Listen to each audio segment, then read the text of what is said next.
Hello everybody, welcome to another Rick's Picks. Today I'm going to be doing my review of Star Wars Black Series Chewbacca, the New Hope edition by Hasbro. So I do like the Black Series. Some figures are meh, most of them are pretty decent. I like some of the previous Chewbacca figures that I have done reviews on, so we're going to see how this one shapes up with the rest of the line. So first thing I want to mention is that I do have a membership program. So for $2 a month, you get a lot of extra cool stuff like blooper reels, behind the scenes, and much more. So without any further ado, roll that intro.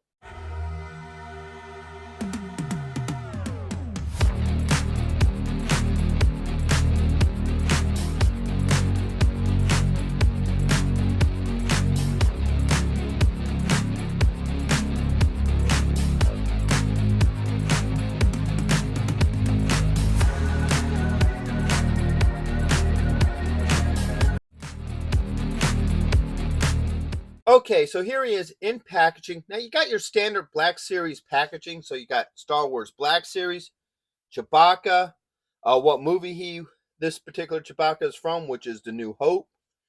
All right, age restriction, Hasbro. Around to the side here. Not a whole lot going on this side. Come around to the back. Got a little bit about him, some art, and then your legal. All right, coming around to this side. Basically, have the same art from the back, but a little bit more extended. I do like this picture of him overall.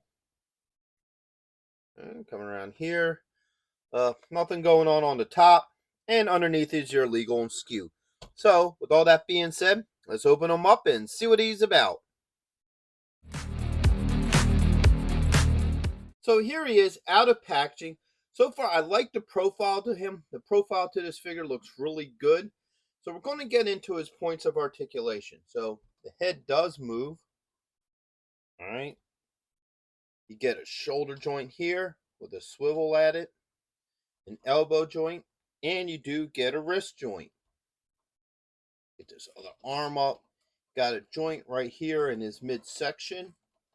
All right. You got a thigh joint.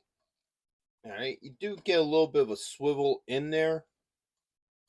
Get a knee joint. And you do have an ankle joint. All right, down. This one down here.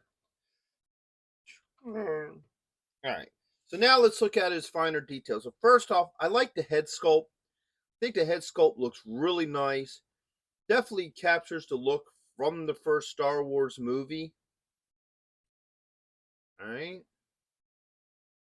Come around to here. And back to the front. Now, I do like some of the nice details to it that they add to it. So, you got the silver storage blocks along his bandolier. You get the darker gray spots on him as well. And, puts this around. You get a good look at his hand in there, which is really nice. I do like that as well. Come around to this side. Lift this arm up. You can see his satchel here at the end of the bandolier. Come around to the back. Not a whole lot going on there.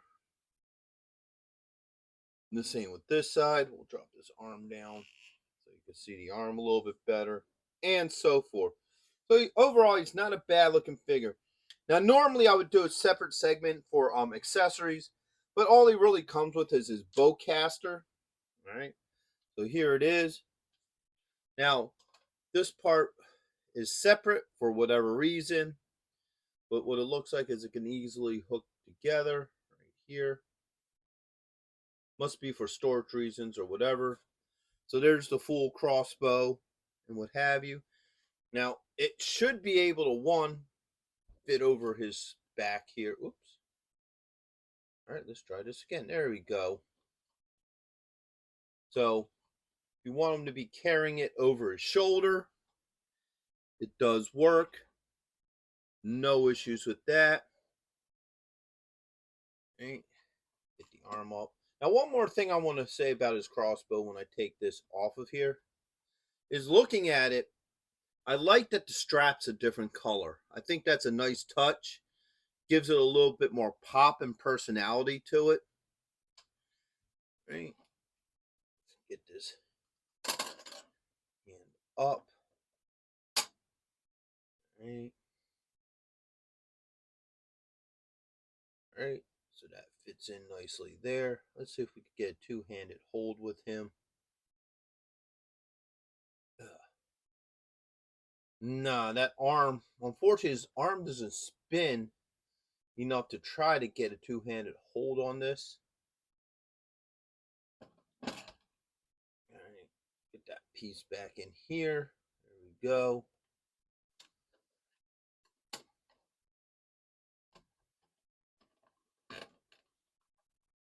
All right. Stay on there. There we go.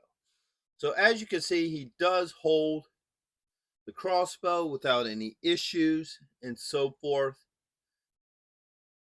All right.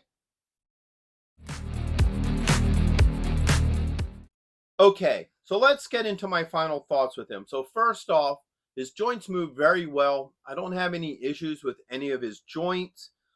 He only comes with his iconic crossbow, and that seems to work pretty well. I wish that there was a little bit of movement in the arm so he can hold it with two hands. You may be able to do it if you play with it, but I found it to be, a little bit difficult. Though there may be a possibility that you can do it. Now, one thing I would have liked to have seen with this figure is I would have liked to have seen him coming with like a growling head, his iconic growl that he does. I think that would have been a nice addition to this, to swap this head out for a growl head. And that's the only real other flaw I could think of to this figure, other than the factor that the crossbow comes in two pieces. That could be a pain because the crossbow piece does want to fall off on occasion, but nothing that a little bit of glue can't fix if you're willing to do that with your figure. So, would I actually recommend this figure? I would. I think he's a nice looking figure, and I think he would go well with the rest of your Black Series figures. So, with that being said, the first thing I want to mention is a couple of shout outs to some people who really help support this channel. First off would be Byron Bassett and his alter ego, Humongous. He has his own show on YouTube. Go ahead and check that out. He's a big supporter of the channel. Plus, he also helps with a lot of the effects on this channel as well. Next, I want to give a shout out to Action Figure Geeks. They're another supporter of this channel. They're a Reddit group, really good group of people. Check them out. And all their information for both Byron and Action are in the description, so check that out as well. And also check out my Star Wars playlist, plus my membership program, and hit that like, share, and subscribe. They're all small clicks for you, but it really helps this channel grow. So into the next one, late.